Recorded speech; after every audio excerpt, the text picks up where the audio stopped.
दोस्तों नमस्कार। मेंटर्स अड्डा में आपका बहुत बहुत स्वागत है। मैं अखिलेश आज आपको वेबसाइट डिजाइनिंग का एक बहुत ही इम्पोर्टेंट पार्ट पे डिस्कस करने वाला हूँ। बहुत टाइम से आप लोगों का डिमांड आ रहा था कि सर आपने सब कुछ तो सिखा दिया, मैक्सिमम चीज़ें सिखा दी, लेकिन डोमेन को परचेज करना, उसको होस्टिंग करना कब सिखाएंगे। तो दोस्तों डोमेन को परचेज करना तो बाद की बात है। पहले आज हम जानेंगे इस वीडियो में कि डोमेन एक्चुअल में होता क्या है। राइट, हम देखते हैं डोमेन क्या होता है और इसको किस प्रकार से हम खरीद और बेच सकते हैं। इसको मैं आपको दिखाना चाहूंगा कुछ एग्जांपल्स के थ्रू। फॉर एग्जांपल, बेसिक जो पार्ट होते हैं डोमेन के वो कुछ पार्ट में डिवाइड्स होते हैं। जैसे पहला एक वर्ड आता है www यानी वर्ल्ड वाइड वेब। ठीक है।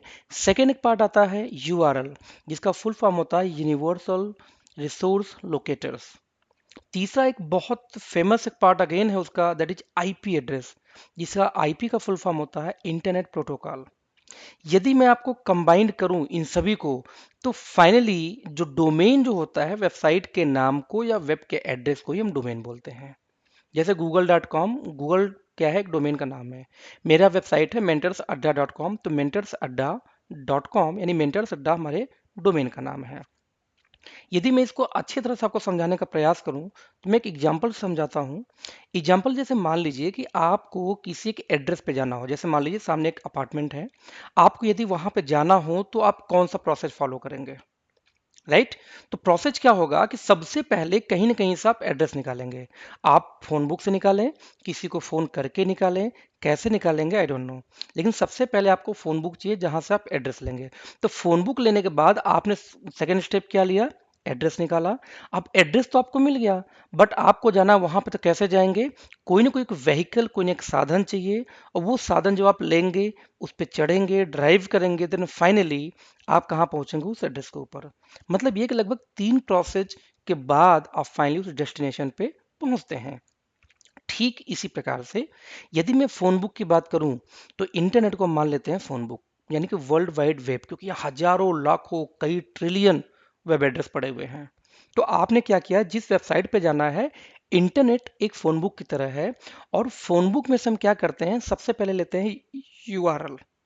यूआरएल मतलब क्या होता है, वो एड्रेस जहां हमें जाना है। लेकिन हमें एड्रेस तो मिल गया, लेकिन हम जाएंगे कैसे, ट्रेवल कैसे करेंगे। सो जब हम कोई भी वेबसाइट का नाम लिख के एंटर करते हैं, कोई यूआरएल लिख के एंटर करते हैं, तो आईपी एड्रेस के माध्यम से वो हमें ट्रेवल कराता है उस एड्रेस पे, यानी उस वेबसाइट पे। तो यहाँ वो जो अपार्टमेंट है बेसिकली वो वेबसाइट है। वहां जाने के लिए आईपी एड्रेस वर्क करता है, लेकिन आईपी एड्रेस पे हिट करने के लिए हमें यूआरएल चाहिए। और यूआरएल हमें कहाँ से मिलेगा, है किसी भी एक इंटरनेट के थ्रू या किसी न किसी पर्सन के थ्रू, उसकी वेबसाइट के यानी एड्रेस। तो ये बेसिकली पार्ट हुआ डोमेन का। लेकिन जब हम डोमेन की बात करूं तो डोमेन बेसिकली वर्क कैसे करता है। इसमें आप देखिए कि डोमेन के अंदर में एक वर्ड यूज हुआ था, आईपी एड्रेस। ये आईपी एड्रेस क्या होता है, बेसिकली ये एक प्रकार का कंप्यूटर का लैंग्वेज है। यदि मैं आईपी एड्रेस की बात करूं तो बेसिकली ये कुछ कैरेक्टर का सेट होता है। जैसे 232.17.43.22 ये एक आईपी एड्रेस का एग्जांपल है। ये जो कंप्यूटर ही समझता है, हर वेबसाइट का, हर एक डोमेन का एक आईपी एड्रेस होता है। बेसिकली डोमेन नेम एक एलियास नेम है किसका, आईपी एड्रेस का। क्योंकि आईपी एड्रेस कंप्यूटर को समझने के लिए एक लैंग्वेज है। और आपको मान लो 25 वेबसाइट का नाम अभी याद करना हो, जो कि ऑब्वियसली होगा, लेकिन मैं ये बोलूं कि आईपी एड्रेस से याद करना हो तो 100% बैंड बजने वाली है फ्रेंड्स। एक बार हमें शायद याद नहीं होगा आईपी एड्रेस से। तो बेसिकली आईपी एड्रेस को इजी करने के लिए डोमेन का नाम बनाया गया। तो बेसिकली आईपी एड्रेस का एक तरह से एलियास नेम या निक नेम होता है डोमेन का नाम। जब भी हम किसी डोमेन का नाम डाल के एंटर मारते हैं तो किसी न किसी आईपी एड्रेस को ही रूट करता है। ओके फ्रेंड्स, तो उम्मीद है आपको ये समझ में आ गया होगा कि डोमेन क्या है, डोमेन किसको बोलते हैं। अब हम चलते हैं अपने नेक्स्ट पार्ट पे। नेक्स्ट पार्ट पे कहाँ, कि हमें डोमेन का नाम तो पता हो गया, लेकिन हम डोमेन परचेज कैसे करते हैं। ओके फ्रेंड्स, तो उसके लिए सबसे पहले मैं खोलता हूँ अपना ब्राउजर। आप जो भी ब्राउजर पसंद करते हो आप उसको ओपन करें। सबसे पहले मैं यहाँ पे खोलता हूँ एक वेबसाइट, गोडैडी। मैंने गोडैडी क्यों खोला, क्योंकि मैं काफ़ी टाइम से इस पे काम करता रहा हूँ। वैसे मैंने कई सारे सर्विस प्रोवाइडर पे काम किया है, जैसे बिग रॉक हो गई, मोका होस्ट हो गया, बट मुझे ठीक लगता है, इनकी कस्टमर केयर सर्विस मुझे थोड़ा सही लगती है। So I am working with GoDaddy। So सबसे पहले डोमेन नाम की बात करूं तो आपके पास में दो तरीके से परचेज करने का ऑप्शन है। ऑप्शन नंबर एक कि सबसे पहले यहाँ पे आइए, यहाँ पे आप पहले क्रिएट माई अकाउंट, एक अकाउंट आप यहाँ पे क्रिएट करिए। सबसे पहले फ्री में अकाउंट क्रिएट होता है तो कोई इशू नहीं है, डिटेल भरिए, डिटेल भर के आप अकाउंट क्रिएट कर सकते हैं। दूसरा तरीका ये है कि आप यहाँ पे आप अकाउंट मत क्रिएट करिए, सीधे आप डोमेन का नाम सर्च करिए। जैसे मैंने एक डोमेन का नाम मैं सर्च करता हूँ, ramp mode, right, ramp mode. आप जब भी सर्च बॉक्स में कोई नाम डालेंगे, उसके नाम से कोई डोमेन अवेलेबल है कि नहीं है, यहाँ देखिए दिखा रहा है rampmode.com 599 में अवेलेबल है मेरे पास में। इसके अलावा यहाँ पे कई सारे ऑप्शन और दिखाते हैं, लाइक rampmode.in भी है, rampmode.co.in है, और कौन कितने की कॉस्टिंग है ये यहाँ शो कर रहा है। बट इस कॉस्टिंग का आप मत जाना, कई बार 199 का ऐड आएगा, 99 का ऐड आएगा, लेकिन जब आप लेने जाओगे तो वहाँ पे बहुत सारे टर्म्स एंड कंडीशन होते हैं और टैक्सेस भी होते हैं। मैं जैसे rampmo.com नाम से एक डोमेन है, मैं इसको लाइव परचेज करके आपको दिखाता हूँ। सबसे पहले आप ध्यान देना कि अभी तक मेरे अकाउंट में लॉगिन नहीं है, मैंने यहाँ इसको सिलेक्ट किया, तो जैसे ही मैंने इसको सिलेक्ट किया मेरे कार्ट के अंदर बेसिकली ये ऐड हो गया। इस तरीके से जितने चाहे उतने आप यहाँ पे सेलेक्ट करके ऐड कर सकते हैं अपने कार्ट के अंदर। क्योंकि मुझे और कुछ नहीं लेना है तो मैंने किया यहाँ पे continue, right, continue to cart. जैसे मैं कंटिन्यू करता है तो कुछ और इन्फॉर्मेशन ये पूछेगा मुझसे। जैसे फॉर एग्जांपल जब आप कोई डोमेन बुक करते हैं तो उसकी इन्फॉर्मेशन इंटरनेट के ऊपर में मिल जाती है कि किसके नाम से बुक है, किस कॉन्टैक्ट नंबर पे, किस ईमेल आईडी पे, किस एड्रेस पे बुक है। आप चाहते हैं कि वो डिस्प्ले ना हो तो यहाँ पे आप 289 पर डोमेन देंगे पर ईयर। इसमें भी थोड़ा चार्ज ज़्यादा होता है टैक्स वगैरह लगा के, तो आप चाहें तो ये ले सकते हैं, उसी में ऐड हो जाएगा। मैंने कहा नहीं, मुझे प्लान नहीं चाहिए। नीचे होस्टिंग का प्लान है जिसे हम नेक्स्ट डे डिस्कस करेंगे, जैसे मैंने बताया नेक्स्ट वीडियो में। होस्टिंग प्लान ले लीजिए। यहाँ पे आप ईमेल पर चलते हैं कि ईमेल ले लें, तो 99 रुपीज़ पर मंथ के हिसाब से ईमेल के लिए, ईमेल एड्रेस के लिए आपको अलग से पे करना होगा। फाइनली मैंने कुछ ऐसा नहीं लिया, मैंने कहा कंटिन्यू टू कार्ट, मुझे कुछ भी नहीं चाहिए, राइट। तो जैसे ही मैंने कंटिन्यू टू कार्ट किया तो ये दिखा रहा है कि 5 साल के लिए आप लेते हो तो 887 पर ईयर रेट पड़ेगा। दोस्तों ध्यान देना, वहां पे भी 500 समथिंग रेट दिखा रहा था और यहाँ सीधे 887, राइट। मैंने कहा मुझे 1 साल के लिए चाहिए, तो लुक रेट कितना हो गया अगेन, 599, राइट। कुछ टैक्सेस वगैरह जोड़ के 611 का रेट हो गया। आप एक चीज ध्यान देना कि हमारे डोमेन के फील्ड में एक चीज उल्टा होता है। उल्टा क्या होता है, डोमेन जितना पुराना होता जाता है उसका रिन्यूअल उतना महंगा होता जाता है। आप 10 साल के लिए लेंगे तो आपको लगेगा कि सस्ता मिलेगा, ऐसा नहीं है, उल्टा और महंगा हो जाता है, क्योंकि डोमेन की वैल्यू हर साल के हिसाब से बढ़ती रहती है। ओके फ्रेंड्स, सो मैंने कहा मुझे 1 साल के लिए डोमेन चाहिए और मुझे कोई इन्फॉर्मेशन नहीं, मैंने कहा प्रोसीड टू चेकआउट। अब यहाँ पे आपको अपना आईडी और पासवर्ड डालना है।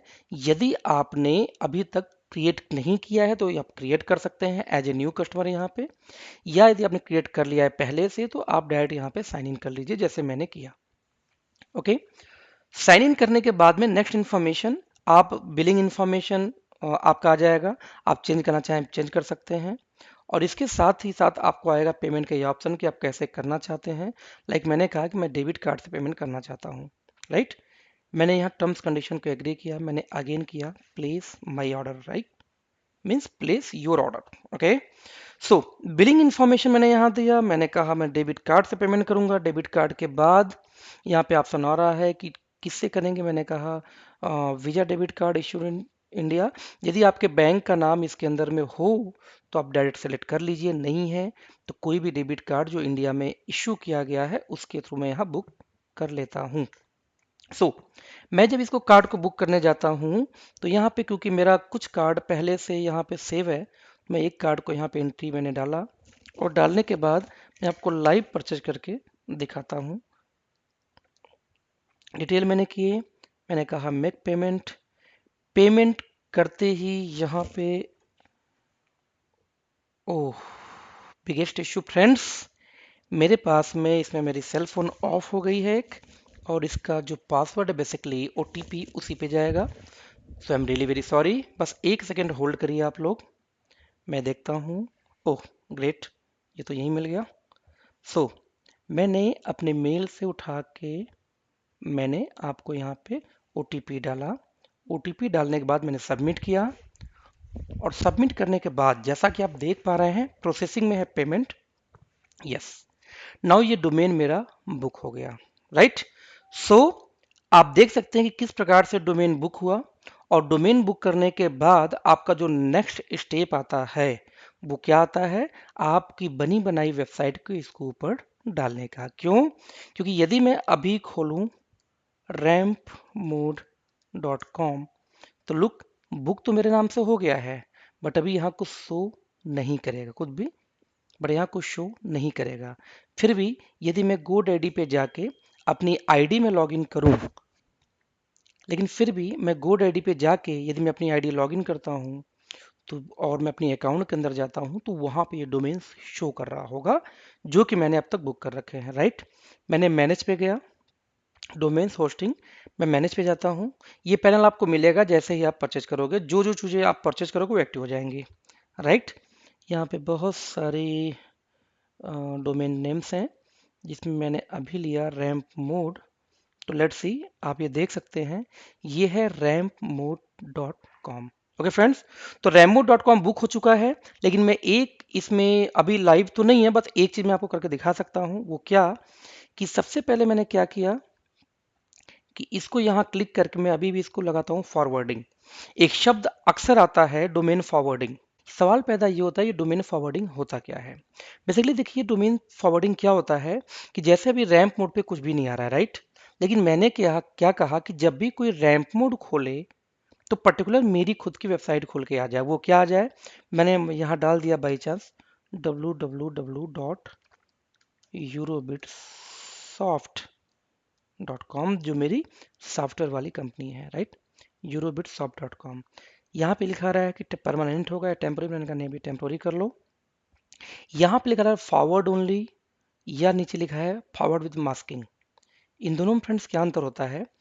अब जैसे कोई ये डोमेन ओपन करेगा rampmode.com, वहां पे खुल के आएगा मेरी वेबसाइट जिसको हम बोलते हैं eurobitsoft.com। अब अंतर क्या है मास्किंग में, बिना मास्किंग में।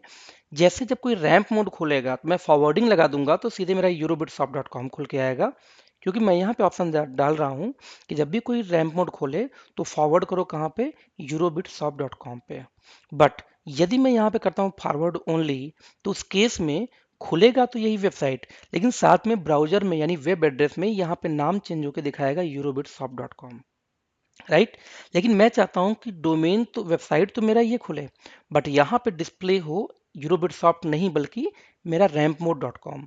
तो उस केस में हमारे पास एक ऑप्शन होता है कि हम यहाँ करते हैं फॉरवर्ड विथ मास्किंग। ओके, और जैसे मैंने ये किया तो यहाँ टाइटल पूछ रहा है कि ठीक है आपने यदि ये किया तो यहाँ पे टाइटल में क्या लिख के आएगा, क्या यूरोबिट लिख के आएगा। आप जो चाहें याद दे सकते, मैंने कहा नहीं यहाँ पे लिख देना कमिंग सून, राइट।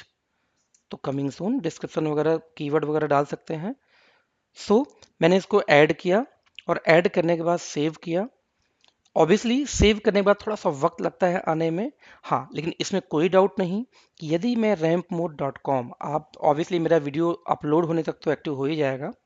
आप यूरोप आप जब भी आप खोलना rampmode.com, फ्रेंड्स इसमें एक बात क्लियर कर दूं कि जो व्यूवर अभी देख रहे हैं इधर एक दो दिन कुछ दिनों के अंदर उनको तो यूरोबिट नजर आएगा, लेकिन क्योंकि मैं अभी आगे आने वाले कुछ वीडियो के अंदर में मैं होस्टिंग भी सिखाऊंगा इसी डोमेन के ऊपर, तो ऐसे केस में आगे आपको फॉरवर्डिंग समझ में नहीं आएगा, नजर नहीं आएगा। जो ओरिजिनल होस्टिंग होगी वो नजर आएगी फिर। तो rampmode.com जो आप भविष्य में खोलेंगे तो दिमाग में रख लीजिए कि ये देखिए फॉरवर्डिंग हो चुका है इतने ही देर में। देखिए यहाँ पे टाइटल में क्या आ गया, कमिंग सून, और यहाँ ऊपर क्या लिखा है rampmode.com, जबकि हमने ओपन क्या किया rampmode.com, यहाँ खुला क्या है eurobitsoft.com। रीजन, रीजन क्योंकि हमने इसको फॉरवर्डिंग लगा रखी है, जिसको आप यहाँ से चेक कर सकते हैं। क्या फॉरवर्ड डोमेन पे जाएंगे तो अगेन यहाँ पे आपको नजर आएगा कि आपने कहाँ पे इसको फॉरवर्डिंग लगा रखी है। ओके फ्रेंड्स, तो होप आपको ये वीडियो बहुत अच्छी तरह से समझ में आया होगा, और यदि वाकई में समझ में आया है तो प्लीज इसको आप ध्यान दीजिए। यस, हमारे वीडियोस को शेयर करिए फेसबुक पे, ट्विटर पे और अदर सोशल नेटवर्किंग वेबसाइट पे। हमारे सब्सक्राइबर्स को बढ़ाइए, हमारे यूट्यूब के चैनल को सब्सक्राइब करिए। So thank you so much friends, मिलते हैं अपने नेक्स्ट वीडियो में जो होगा होस्टिंग के रिगार्डिंग, और आने वाले कुछ वीडियोस में और भी क्लास लेके आऊँगा। थैंक यू सो मच, मिलते हैं अपने नेक्स्ट वीडियो में, बाय बाय।